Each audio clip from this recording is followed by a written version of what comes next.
national accounting. Now, the major aim of government is to improve the living standards of its citizens. And to do this, government aims to increase the wealth of the economy by maintaining increase in the economic growth year and year. If I have to work on increasing the growth, I need to have the proper systems and techniques to measure how do I calculate how much did I grew this year. Good morning, So, sir. like for any individual, the growth is easily measurable. For the nation, it's not that easy, but it's a task which is very, very important. So today we are going to discuss few important concepts before, because the topic says national income accounting and related concepts. So before we jump on to the national income aggregates, there are few important topics which we need to discuss and understand so that we have conceptual clarity about the entire topic. So what we are going to cover, we are going to first discuss about the circular flow of income in the economy. Then we are going to discuss about the different methods which are used for calculation of national income. And then we are going to discuss about the aggregates which are calculated. So let's just start with the first discussion,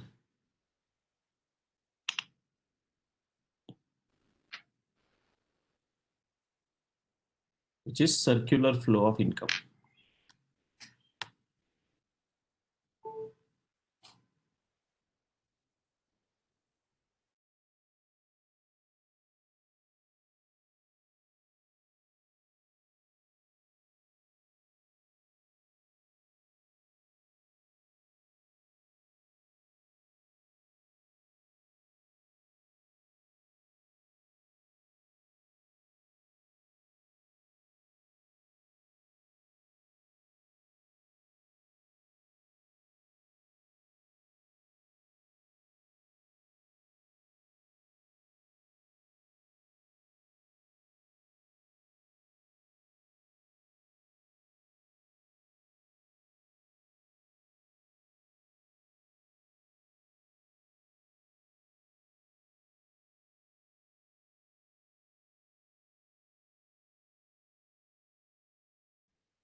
Okay,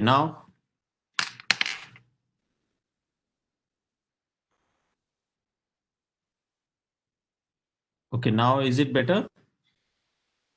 Yes, okay. I think there is some issue. Let me figure it out.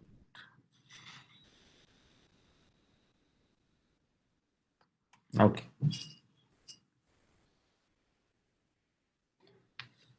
In an economy, in a free market economy, there are two important components which we call it as sectors. The first sector is households, or what we call it as individuals also.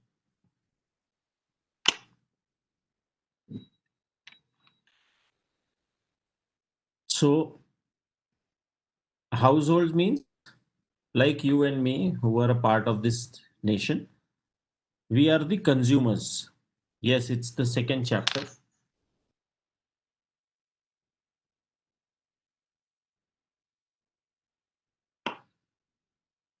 Right? Now these households, individuals have few possessions, and those possessions are land, labor, and we also have capital. So we have a land, we have labors, we have capital, but because human wants are unlimited, households need few services, new few goods for their survival, for their living. For example, with the growing technologies, the households demand that we should have a mobile phone with us, or we should have a computer with us, we should have a new tablet with us. And therefore, because of these demands, there has to be a sector, there has to be a component which fulfills these demands, which gave rise to the second component, second sector in an economy, which we call it as producers,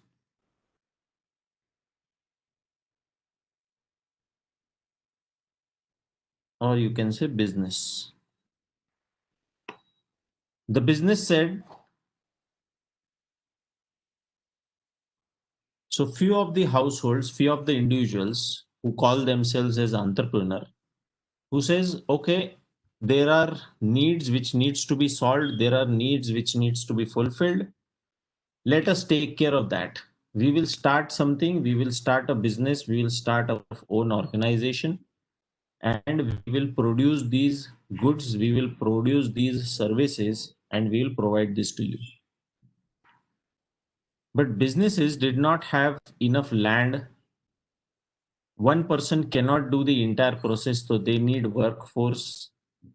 And obviously, because we have to do so many things, we will also need capital. So the producers spoke to households and they said, can you provide us land, labor, and capital?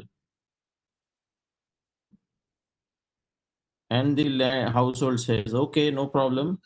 We will provide you land, labor, and capital to the businesses. Using these resources, producers produced final goods and final services. So they manufactured goods, they manufactured services. Now, against these land, labor, capital, yes, I'm going to provide everything, Nikhil. Don't worry. Yesterday's PPT was already shared through the Drive link. Now, against these land, labor, capital, will households provide this free of cost? They won't, and they should not, right? They are providing some resources, so against that, they also has to be compensated fairly. So against the land, labor, capital which households provided, the producers, in exchange of that, paid rent, wages, and interest to the households.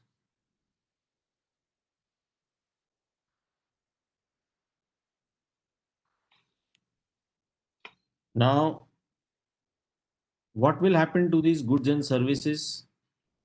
Because these were produced for the households, the businesses will now provide these goods and services to household.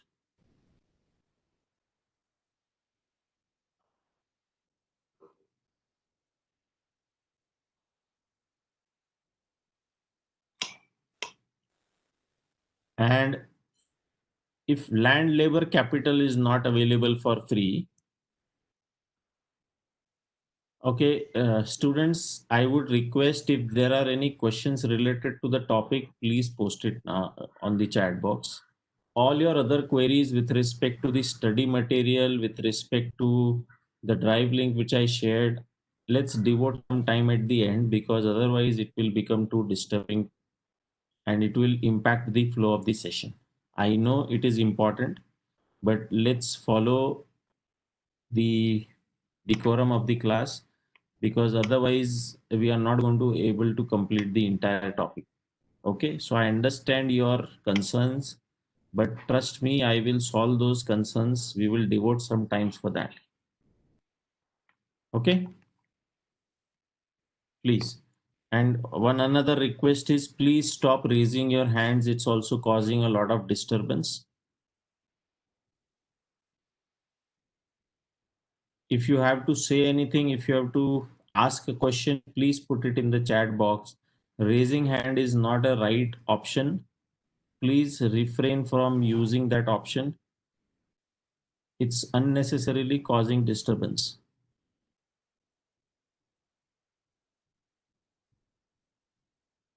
Okay.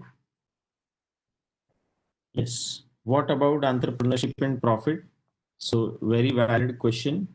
Intentionally, I have not included because households, some of the individuals from households only become entrepreneurs. So you are right. The households only provide the entrepreneurs. I was coming to that. So I'm glad you raised that point. Because the households are nothing but few of the entrepreneurs,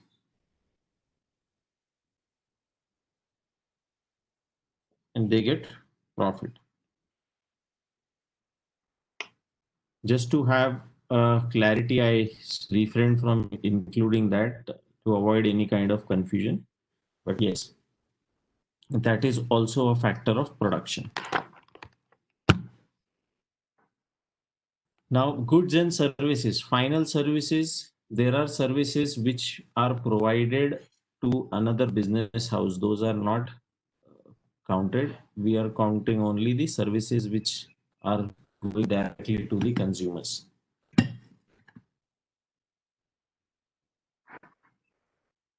Now, against the goods and services, the households will also have to pay, because for the land labor capital entrepreneur, the factor production provided by the households and the individuals, the producers paid rent, wages, interest, and profit. And now the goods and services are provided to the households and individuals. So they will also pay, which will be an income to the producers. Consumption or expenditure, you can say. Right? Now, so far, so good.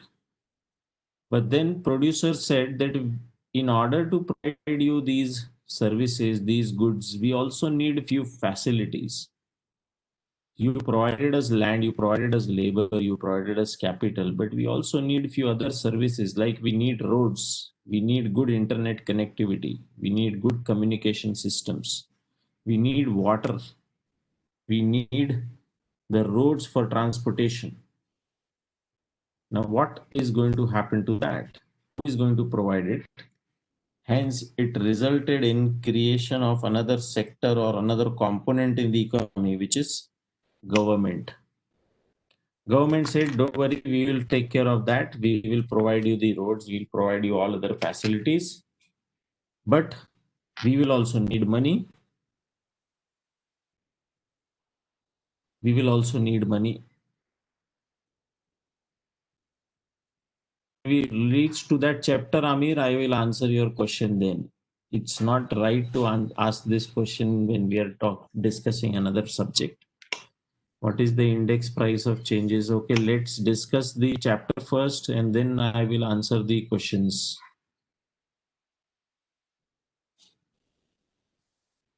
Okay. I will use the language mode of communication English. That's what I have been asked to do that.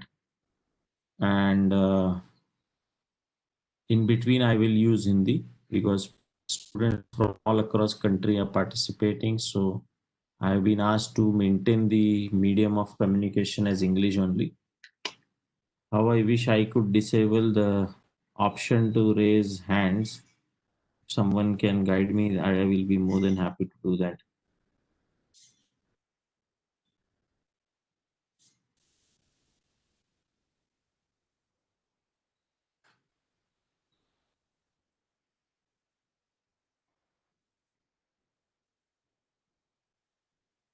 Okay, no, I'm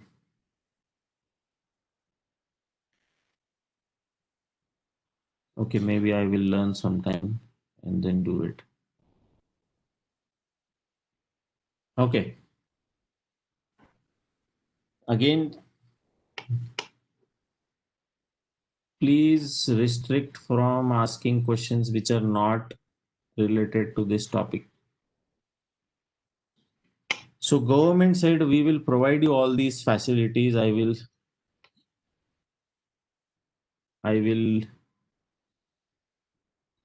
see. Okay, I will open the chat option after some time. It's causing a lot of disturbance. So government said we'll provide you all the facilities, or I will provide you all the services, but we will also need money for that. And therefore, the government said we will charge you tax. Now that's what we call it as leakage from the economy, because the money is going to go out. But there are few businesses, there are few services which are needed by households, which are needed by individuals, and no producer, no businessman is willing to put their hands into that, because maybe it's not that profitable. But because those are necessary services, government said, okay, we will provide subsidies.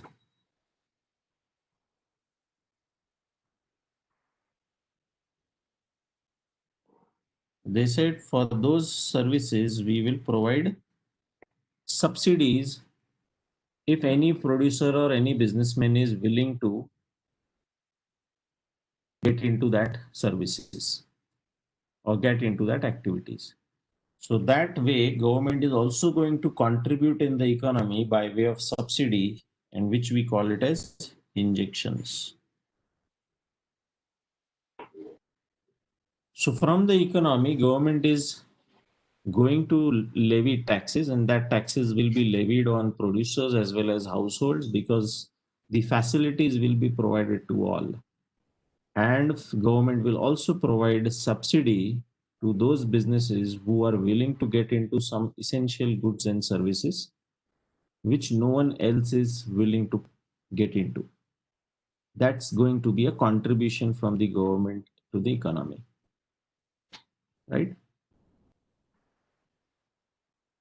Now, so far, what we have discussed, the households provide resources to businesses. Against that, they are paid the rent, wages, interest, and profit.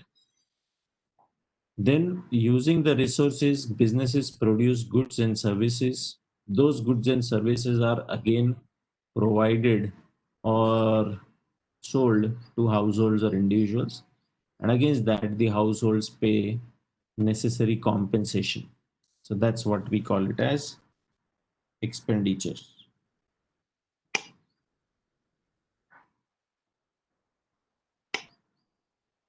But then there comes another component here. Some individuals, some households come to know that there is a beautiful product which is available out of country, and they wish to have that product. So what they do, they get in touch and they import some goods and services. So they go on the Flipkart, Amazon website, and they order a product which is sold from a company which is situated out of India. Similarly, businesses also come to know that there is a beautiful technology which has been invented, and if that technology is introduced in the businesses, in the manufacturing process, it's going to help the organization reduce their cost. So they also indulge in imports.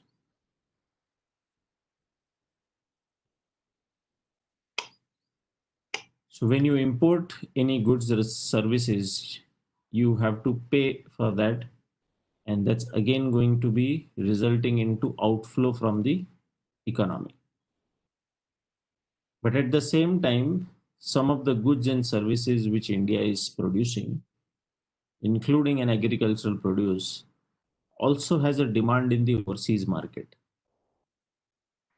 So not every goods and services which the producers are producing will be sold to the households within the country. They will also be sold overseas, and that's what we call it as exports. So with exports, the money is going to come to the India, to economy. That's going to be another injection, again, if you have to talk the same language, because of import, there is going to be leakage, and because of exports, there is going to be injection, right? Now, this is what happens in the economy. If there are no leakages and no injections like from the government or from the overseas party, whatever is being produced by the producers or businesses will be consumed or provided to the households. In the most ideal scenario, the production, what happens, and what the expenditure households make, plus the leakages, plus the injection minus the leakages, is what we call it as the national income, right? So if we have to look at this diagram and understand whatever is being provided by the households as a resources is compensated. So this is a concept which says everything in the economy revolves, it just changes the hands. If I talk about how much value of rent, wages, interest, and profit was provided, that is going to be equal to the expenditure which households have made on acquiring the goods and services from the businesses. Now, this leads us to three different methods of.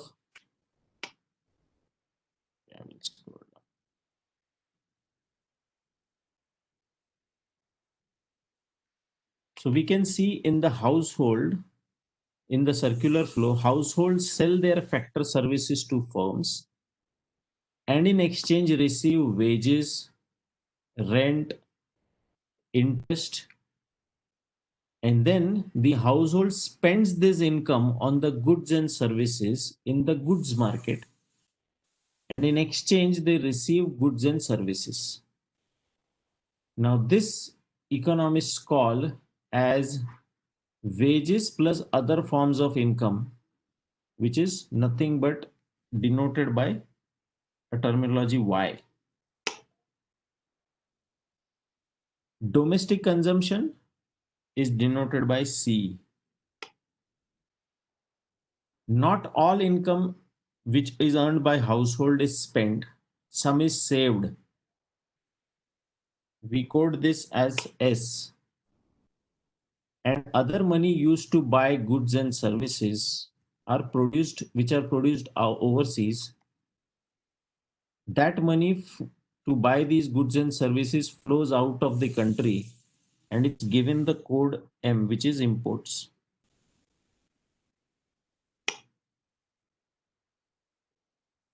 On the other hand, some firms make and sell goods overseas. Some others borrow the money and invest in their firms in the form of capital goods. Now, this is a typical two-sector open economy. If we leave the exports and imports aside, it is a two-sector open economy. When the government gets added, it is, yes, so someone has rightly pointed out C plus S plus I plus X minus M.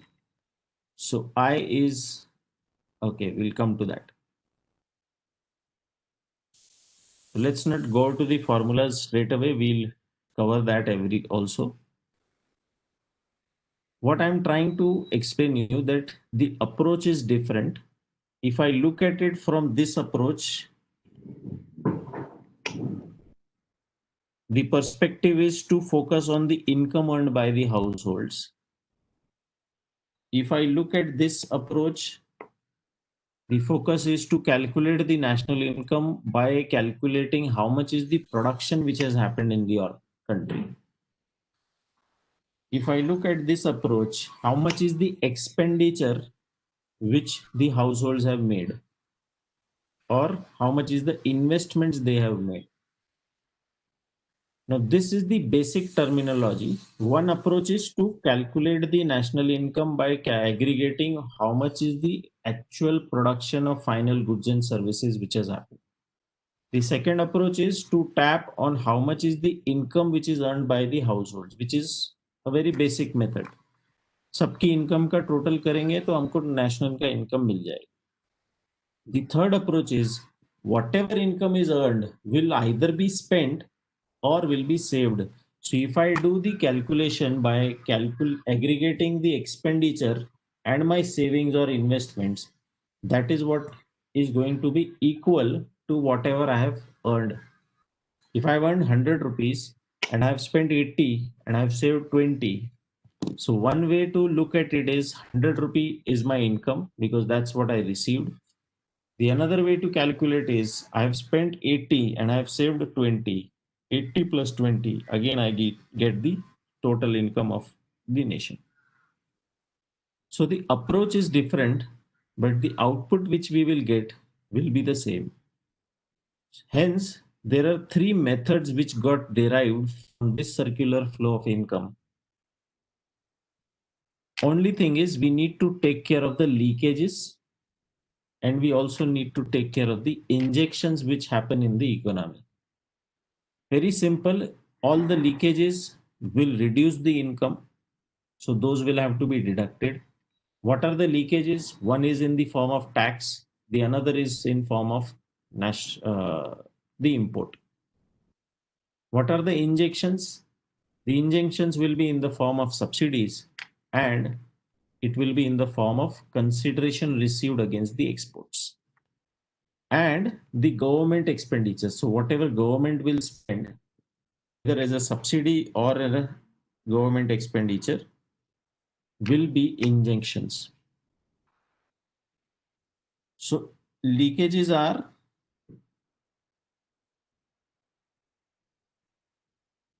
taxation, imports,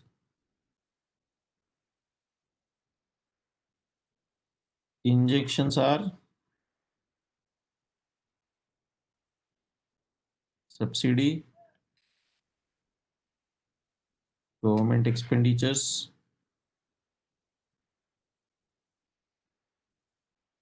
export proceeds.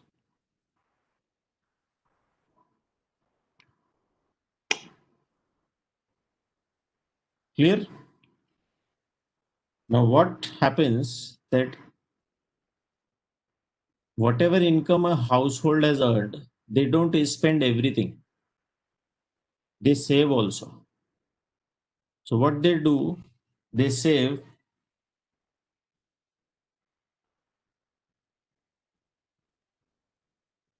savings, which goes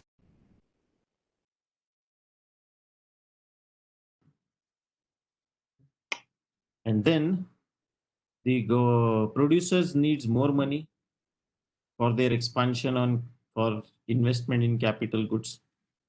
So bank lends this money to producers and businesses. Now you'll also say, sir, bank also gives money to households. If I have to buy a flat, I will go to the bank only. And if producers have made surplus profit, they will also want to invest. So they will also go to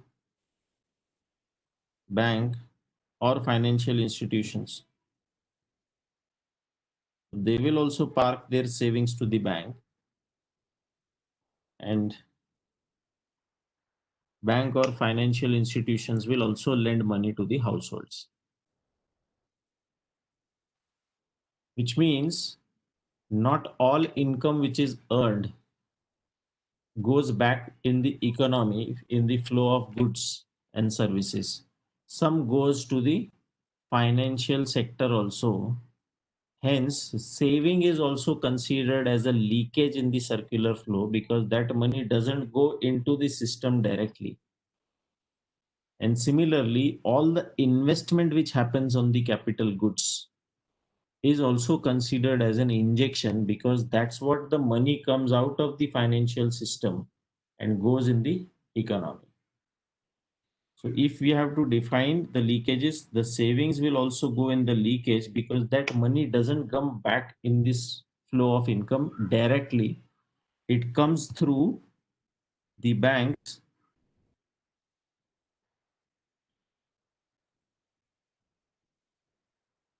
Hence, investment in capital expenditure is considered as injections.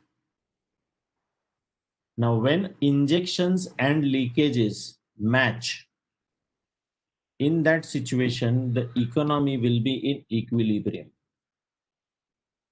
right?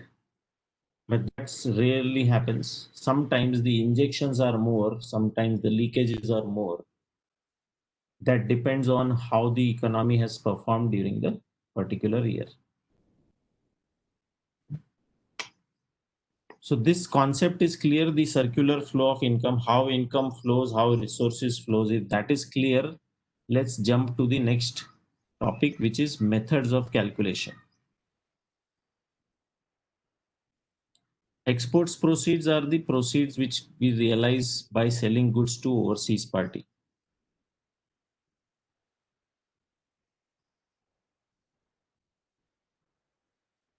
Okay, let me explain once again.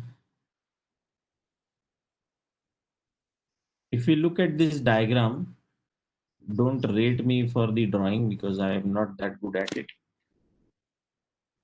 Initially, to start with, let's say there are two sectors in the economy, two components, firms and households, businesses and individuals.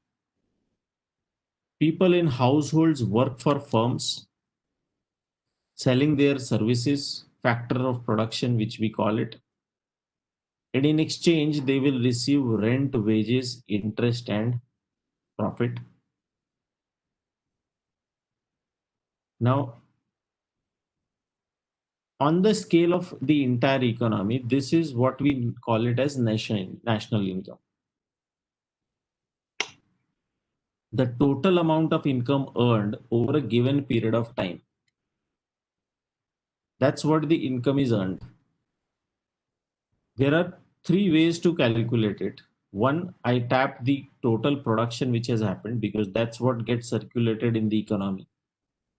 Or I do the calculation of the total expenditure made by the households because that's what is going to equal to what I have produced in the economy. And the third way is I calculate the national income by aggregating the income which was distributed by the producers to the individuals because that's what they will spend. So this is what circular flow of income explains. Now it's not that easy because it's not a two sector economy in which we operate. We operate in a multi sector economy where government is also one component and overseas parties, overseas companies are also one of the sector, which we call it as international trade. Clear? Now let's go to the, okay, there are a few questions. Savings plus, yeah, investment expenditure is denoted by, okay, investment expenditure is denoted by I.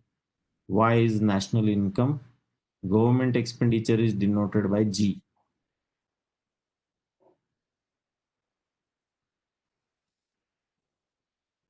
Clear? So we discussed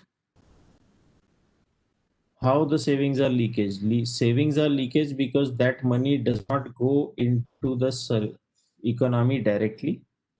That money goes to the banks, and from bank it goes to the respective producer for meeting their capital expenditure. Okay, we'll come to the questions. So in this section, we looked at the circular flow of income and established that the total flow of income around the economy, whatever flows in the economy as an income, is what we call it as national income. And we also discussed that there are three ways of measuring this income.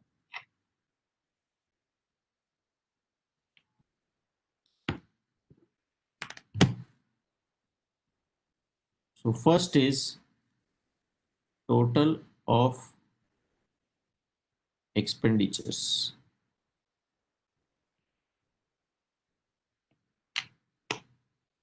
Expenditures on goods and services being produced.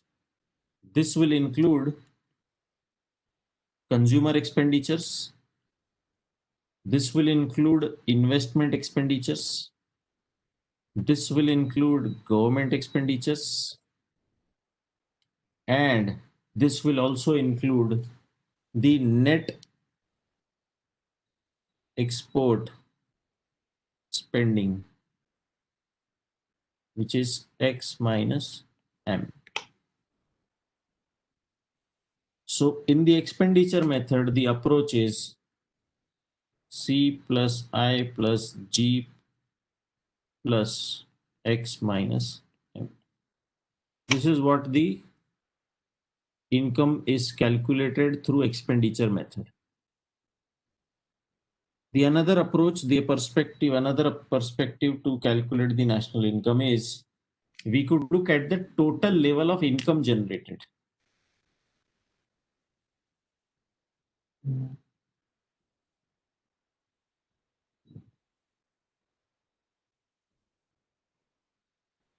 This will include income of all the factors of production, which is wages plus profit plus rent and interest.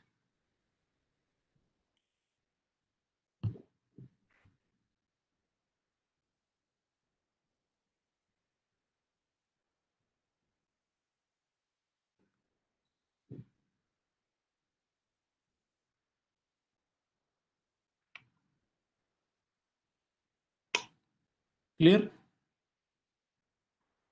So that's the second approach, the income approach. You just calculate the income. The third approach is in the circular income. So first is this, second is this, expenditures. The third is output. The third approach is calculate the national income by aggregating the value of final goods and services produced in the economy. Now, each should give the same result because each is measuring essentially the same thing, a flow of income over a period of time. And the logic for this is that for economy as a whole, the value of output equals what is spent on the output. And what is spent on the output becomes income to those who have produced the output. That's what the logic is. So it will not be wrong to say that national income is equal to national output is equal to national expenditure. And the logic is for an economy as a whole, the value of output equals to what is spent on the output. And what is spent on the output becomes income to those who have produced the output. Clear? So these are the three methods. One is value added approach, one is income approach, another is expenditure approach. So the product method, the contribution of each producing enterprise in the domestic territory. This method involves first identifying the producing enterprise, classifying them into individual sectors according to their activities, and then estimating the value added by each producing enterprises.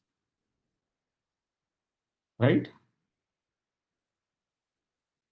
Now, in this approach, what is important that we need to give importance to that what should be added, what should not be considered as a part of national income in all the three methods. What are the exclusions is what is important to understand. In the approach of product method, the focus is to add the value of final goods and services. So if I have to give you an example, there is a farmer, there is a baker, then there is a sandwich seller. A farmer produced wheat. He, let's say, charged 100 rupees. Baker bought that wheat, converted into flour, and made a bread out of it. So his final output is 100 plus whatever value he has added. Let's say he added a value of 20 rupees. The sandwich seller bought the bread at 120, added a few more material, sauces, vegetables, and he sold it at 160. Now, if I do the calculation in the product method, the wordings used are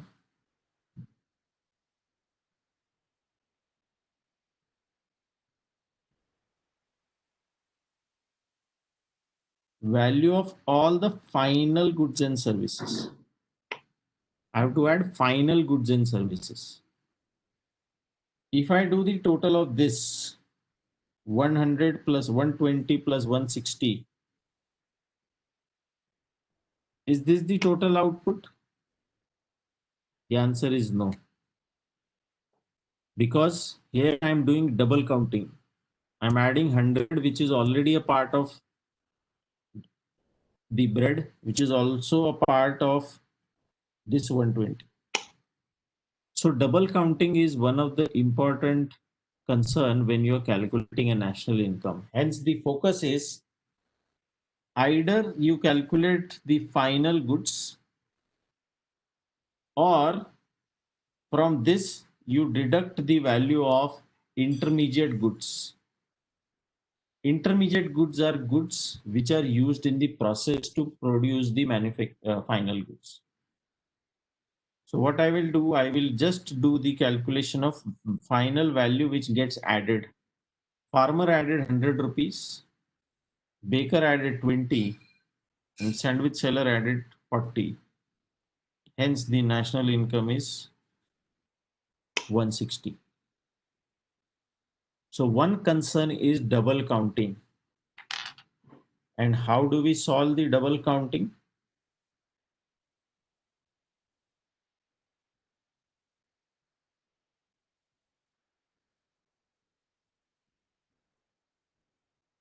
We solve that we add up the value of output of various sectors. We should be careful to avoid double counting. The pitfall can be avoided by either counting the final value of output or by including the extra value that each firm adds to an item. So extra value added is 20, 40, 100, or you calculate 160, which is the final value of the output. So that is how we take care of the double counting. Second, value addition in a particular year. While calculating national income, the value of goods added in a particular year in question are added. Something which has been produced last year, if we consider today also, in this year also as a value, then again it will give wrong figure, wrong information, which is not good. So which has already been added has to be ignored. Therefore, the calculation only includes goods and services which are newly produced within the current period. Third is stock appreciation. Sometimes because of inflation, the value of goods increases. Now, if the value of goods has increased because of some market forces, because of inflation, and there is no real increase in the output, again, this will give a long information to us. Hence, stock appreciation has to be excluded from the calculation. And lastly, there are some goods which are used for consumption, self-consumption. But once it is produced, once the goods are produced, whoever buys and spends the money on that is not important. What is important is how much is the value of output. So self-consumption also has to be counted in the calculation of national income, because what we are calculating is the value of output. Who buys it is not a question. Clear? So self-consumption also gets added. In the expenditure method, I think we have discussed at length when we were discussing the circular flow. Hence, we'll rush through it.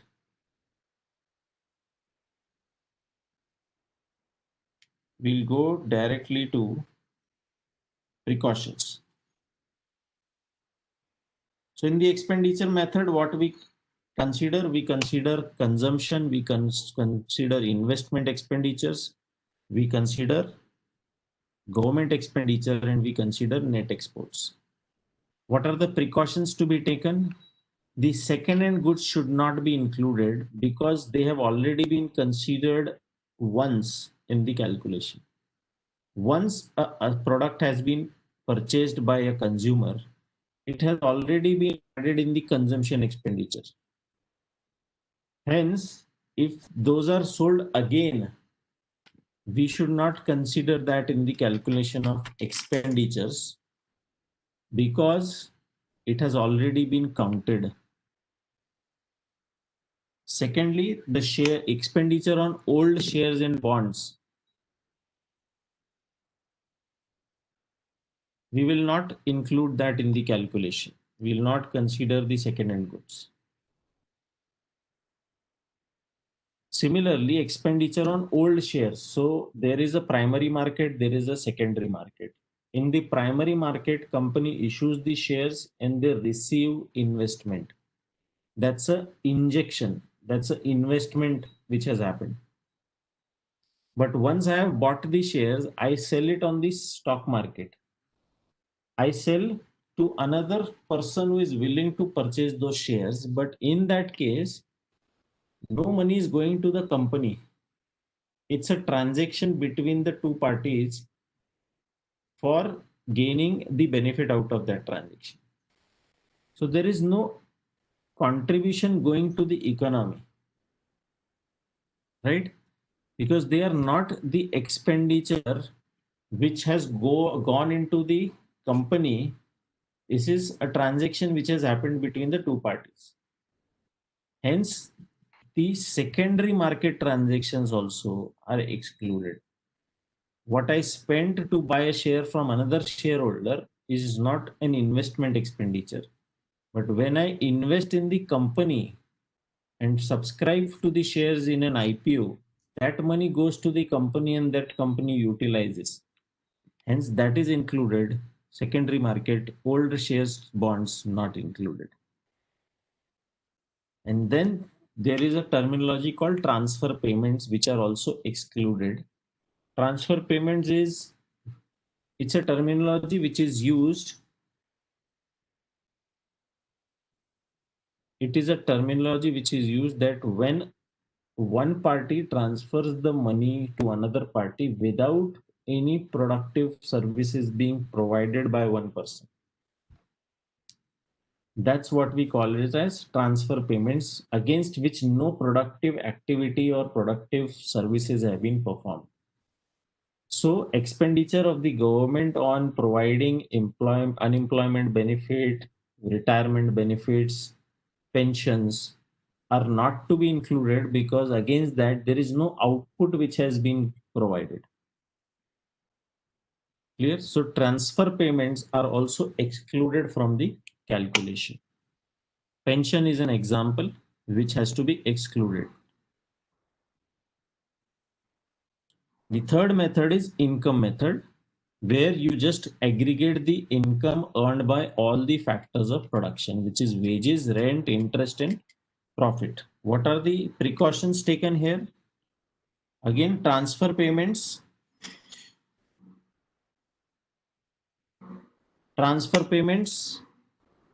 against they are not against any productive activity, hence those are excluded.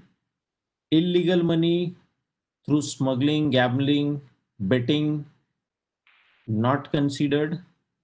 Windfall gains such as prizes won, lotteries, again not to be included in the estimation of national income, again because that is not against any productive activity.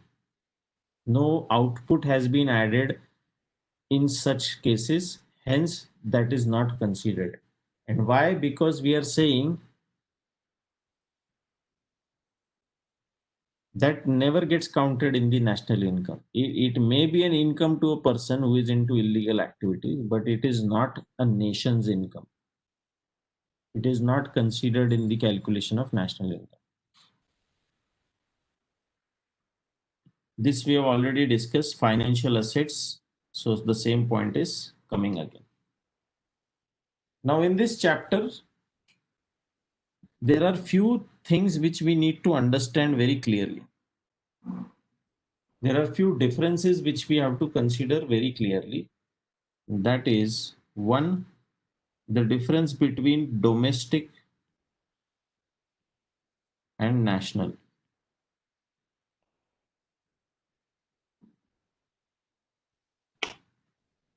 Domestic means something which has happened within the country.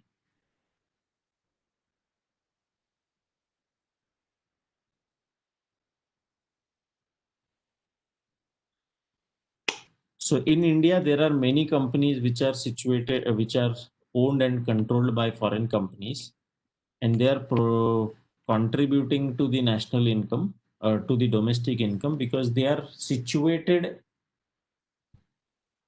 Yes, they are situated within the country. Hence, in the domestic, what we give focus to is what happens within the jurisdictional boundaries of country. Then whoever is contributing to the national to the income is not important. What whether the activity is happening within the country or not is what is important. But when it comes to national, something which belongs to the nation only gets considered.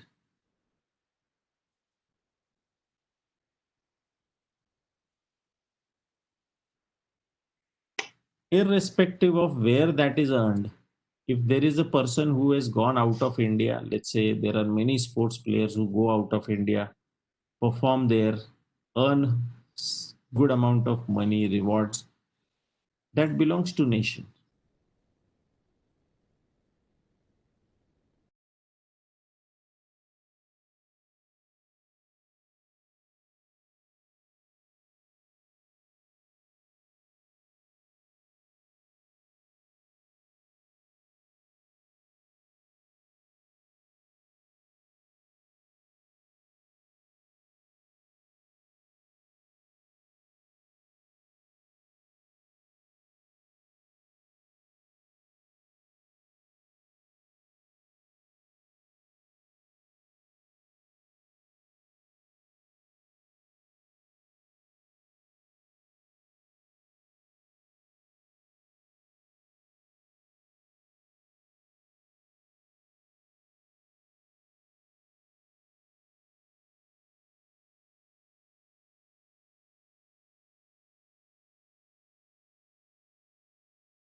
that has to be excluded.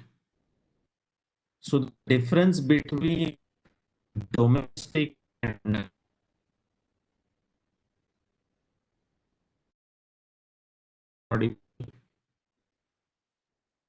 now,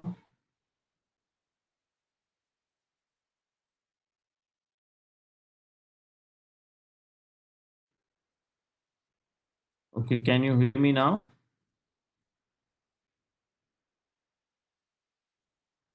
Yeah.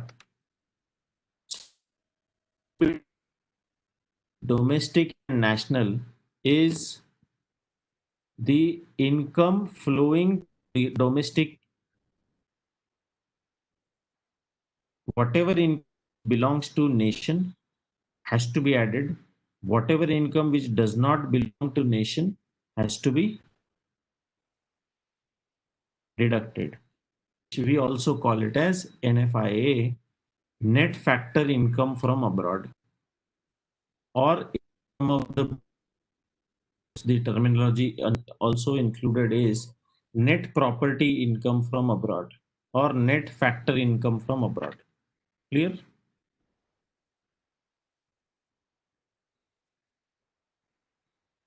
The another difference which is important for us to understand,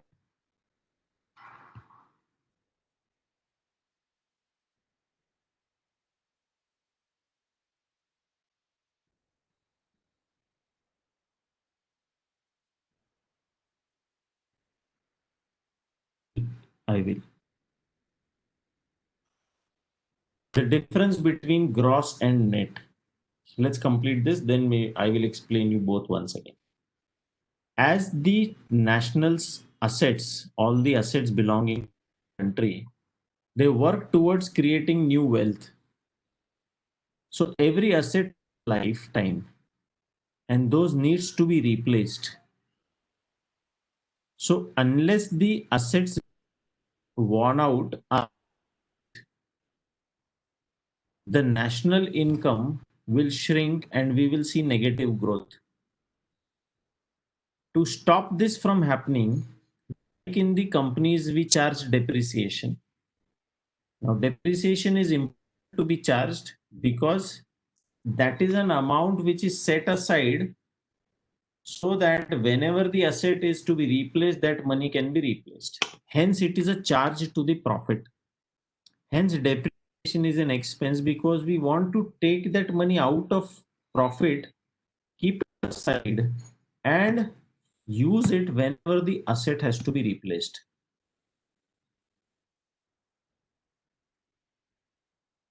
Clear?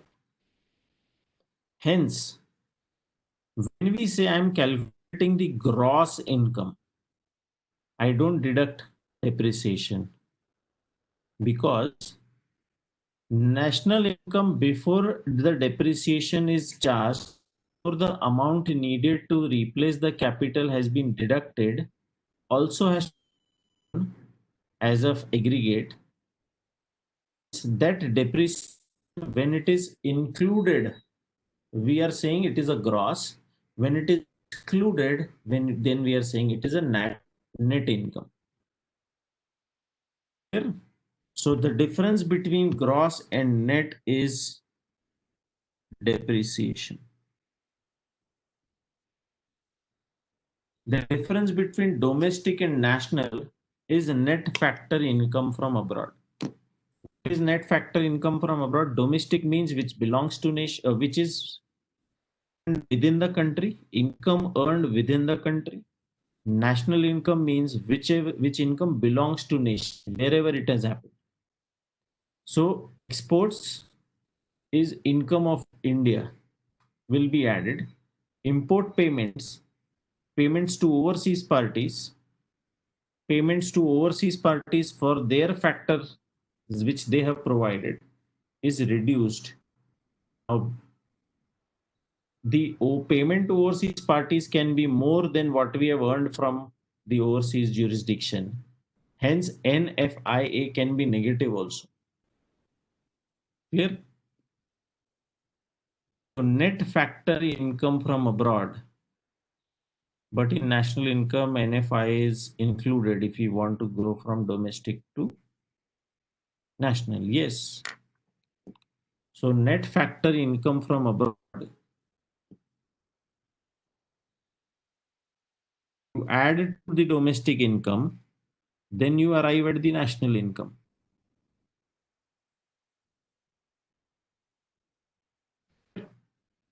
That value can be positive, that value can be negative. The difference between gross and net is depreciation. The third difference is market price and factor cost.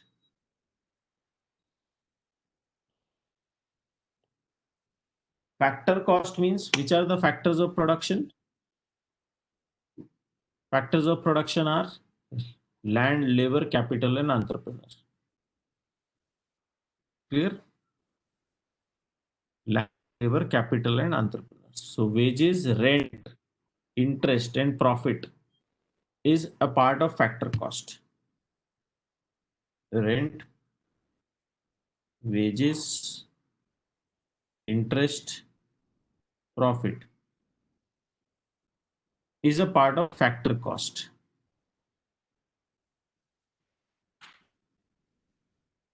To the factor cost, when we sell goods to the market, we charge taxes, right? So we charge GST. So indirect taxes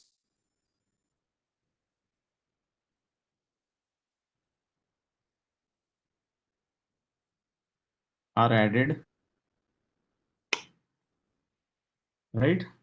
Then sometimes we also receive subsidy from the government, which reduces the cost. We reduce the subsidy.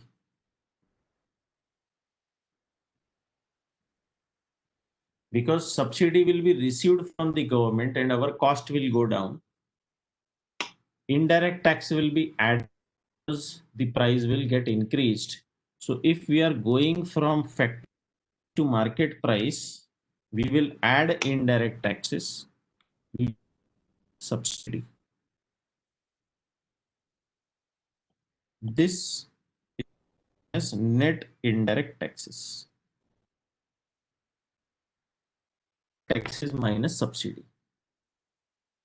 So if this is understood by difference of these three differences, then calculation of any of the aggregate is not going to be challenging. So let's just look at the first aggregate.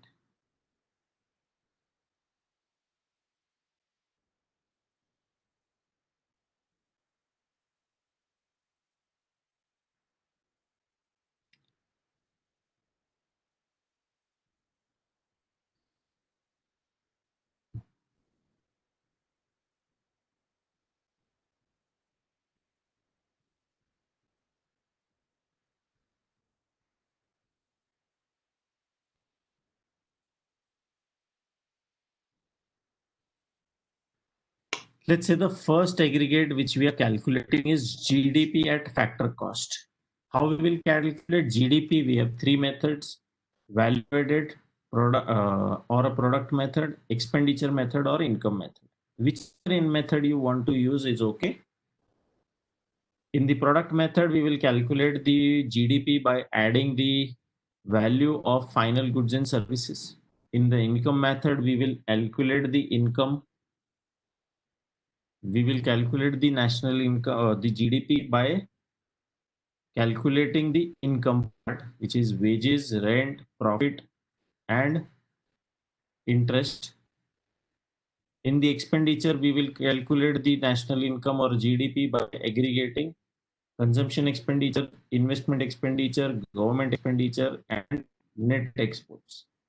So whichever method you want to use, we can use it. We calculate GDP at factor cost. Right there, the approaches for all the aggregates remain the same. The first aggregate which we calculate is GDP at factor cost. Now, if I have to go from GDP at factor cost to to GDP at market price.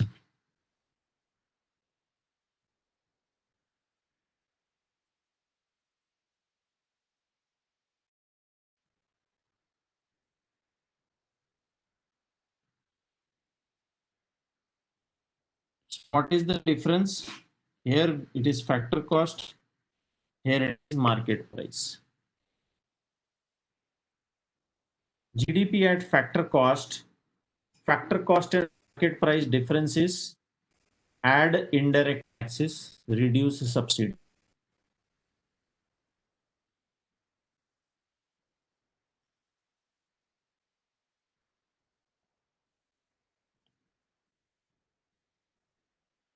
And you will come at GDP at market price. Let's say now I have to calculate gross national product at market price.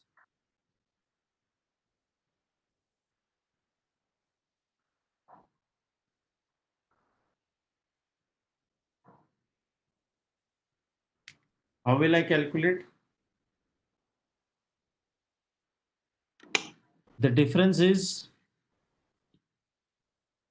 domestic and national. So I will add net factor income from abroad. Now let's say I have to calculate net national product.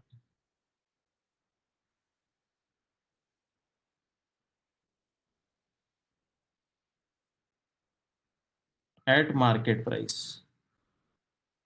So the difference is we will deduct from gross. If we have to go to net, what we will be deducting? Yes, we will be deducting depreciation.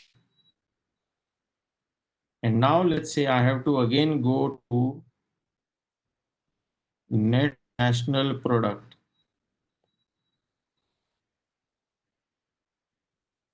Factor cost. Again, the difference is market price and factor cost.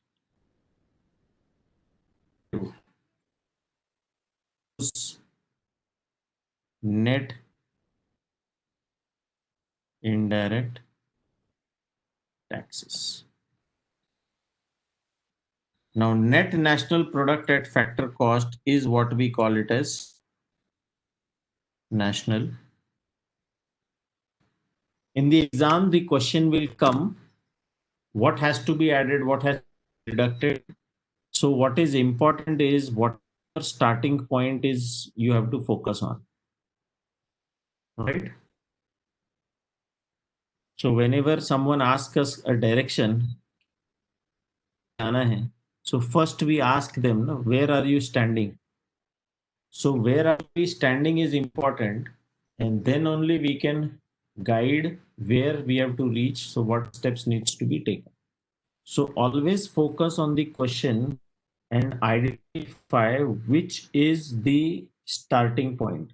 If you have no care of the starting point and you know what is your destination, then how to reach from one point to another is going to be very easy for you. Clear? Now, there is another concept of real GDP and nominal GDP. Because in the economy, there is one factor which is called as inflation.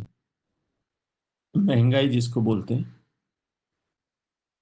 Now, if because of inflation the national output value has increased, that's not the real national income, real growth we are seeing.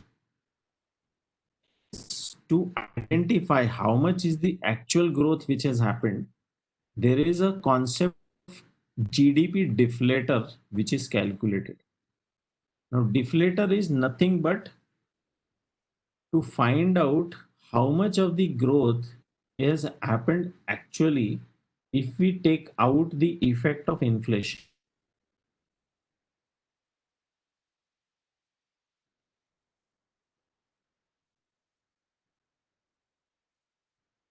So for that purpose, there is a particular year which is identified as a base year where the impact of inflation was very less. And using that year's base prices, we calculate the GDP of the current year. How do we do that? There is a formula which is in front of you.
So we calculate the real GDP first. We calculate the real GDP by this formula. GDP of current year multiply by base year divided by current year's index. And that is why we calculate the real GDP. The GDP for the year at current year prices is what we call it as nominal GDP. Clear? Nominal GDP divided by real GDP calculated using the above formula. And we will come to know is the GDP deflator. Now, deflator indicates how much of the growth in the current year GDP is because of the inflation or because of the change in the prices, right?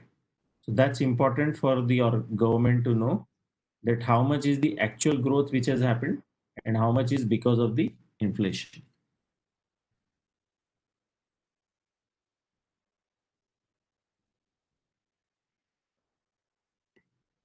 Okay.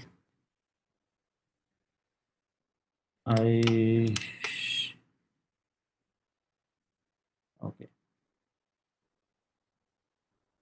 So those of you who are asking for my email ID, I'm writing it here.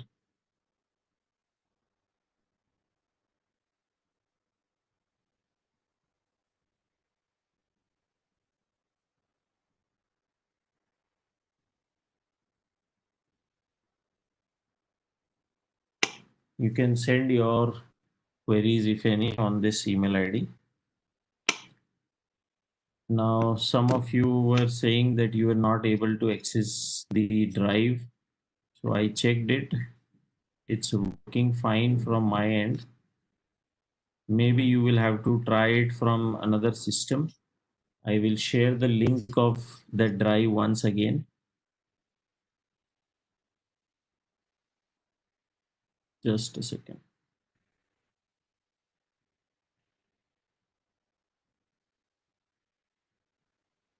100 is to calculate in the calculate as a percentage.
No, base year is not take.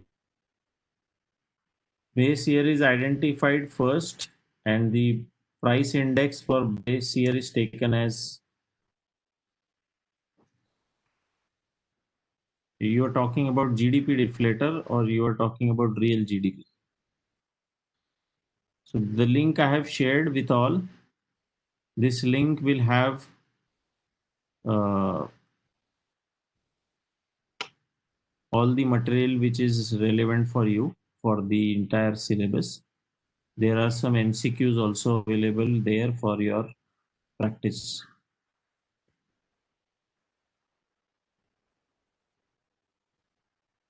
So base year is 100, yes. In the real GDP calculation, base year is taken as 100. That's the base. GDP deflator we multiply by 100 to find out the answer in percentage. Okay, did not got the link. I will post once again here.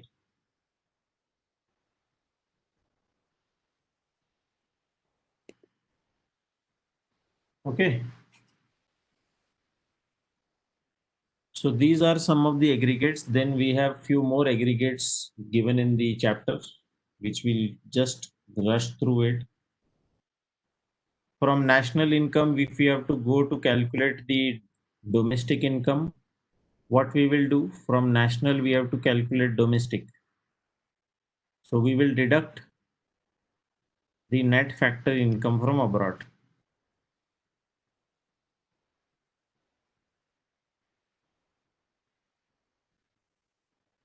Domestic income is equals to national income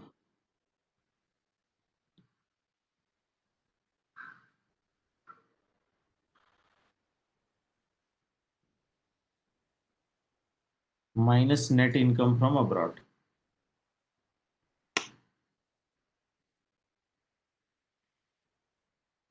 Yes, net national product at factor cost is national income.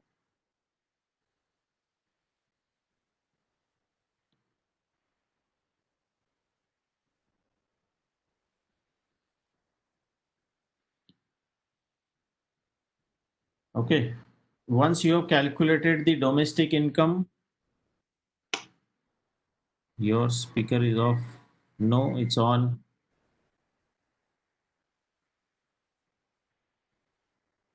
This is ICSI reading material.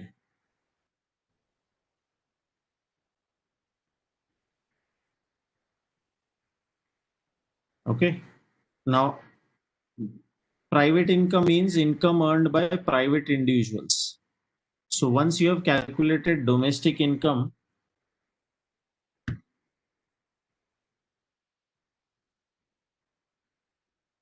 you'll just look at the formula. National income plus transfer payments. Why transfer payments are added? Those were not considered earlier because that's not against any economic activity. That's not against any productive activity. Hence, those were deducted earlier, not considered earlier. Now we are adding it back because now we are calculating how much is the income earned by private individuals. Hence, that will be added back now because we want to know how much is the money available in the hand of private individuals. Yes, we'll have to learn all this. So if you know the concept properly, the formula you can create. Hence, I am focusing more on explaining you the concepts. Formulas you will automatically understand. National income minus plus transfer payment. Then interest on public debt also is added because that's what government pays to the private individuals. Social security benefits, if I have contributed to provident fund, I have paid it from my income. So employees provident fund, if that is getting deducted from the salary, hence that will be deducted. Profits and surpluses of public undertakings. Public undertakings are owned by public, which means government. Yes, you will have to study from the study material. Don't go for any other reference material now. Clear? Can you please share all recorded lectures and important MCQs? Recorded lectures, I don't know. You will have to check with institute. The MCQs are there in the drive link which I have shared.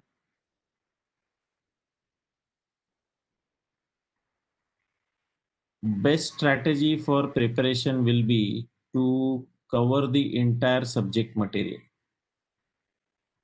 And I already told you yesterday that there is no other option. Don't rely just on MCQs. Have the conceptual clarity and then you will be able to answer the questions. Hence, I'm not focusing on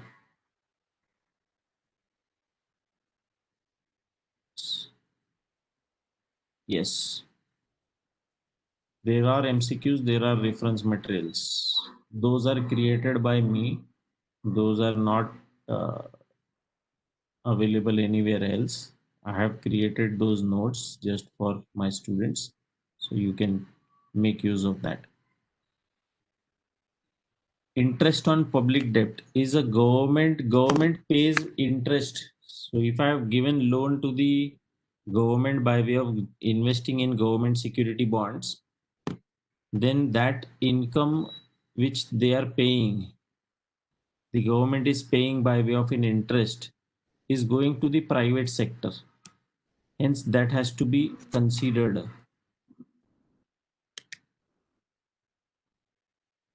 From private income, when we go to personal income, all the lessons MCQ notes are there, so don't worry. National income once again. Okay.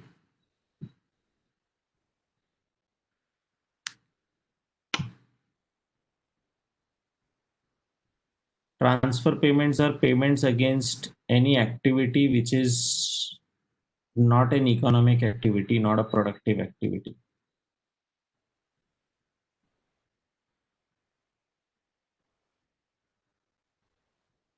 From private income, when we go to personal income, what we are trying to do, we are calculating the income available with the personal individuals.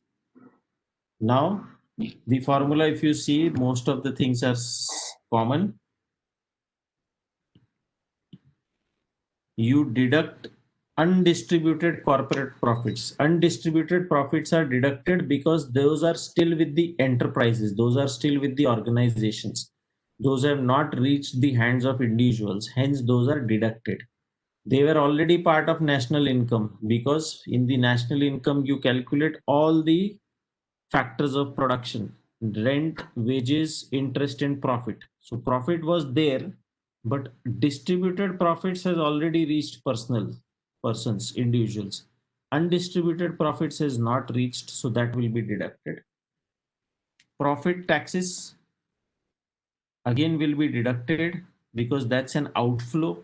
Social security contribution, as explained earlier, will be deducted because that's a contribution which I have paid.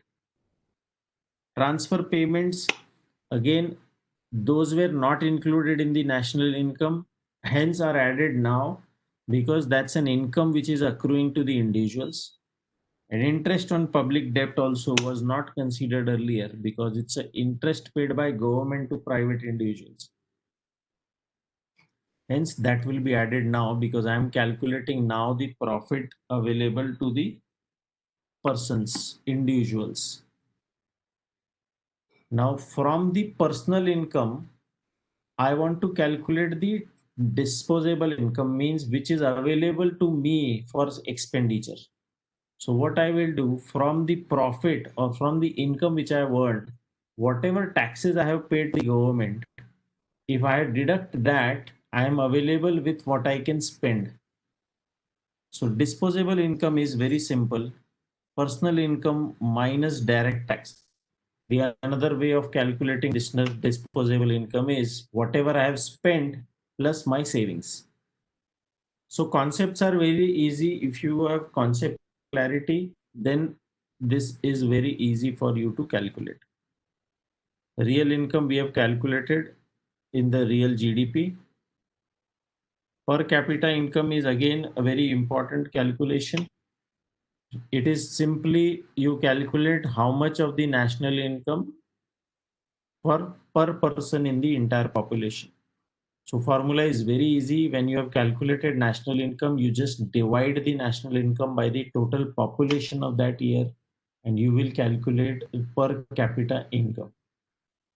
Similarly, if you have to calculate real per capita income, so first you will calculate real national income, which is national income for the base year divided by population of the respective year, and you will be able to calculate real per capita income for 2018 or any particular year you want to calculate.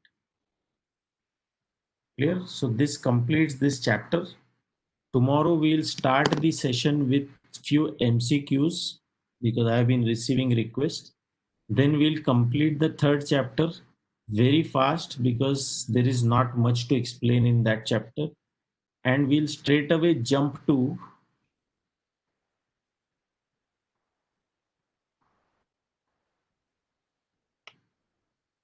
okay, third question has to be GDP deflator, not inflator.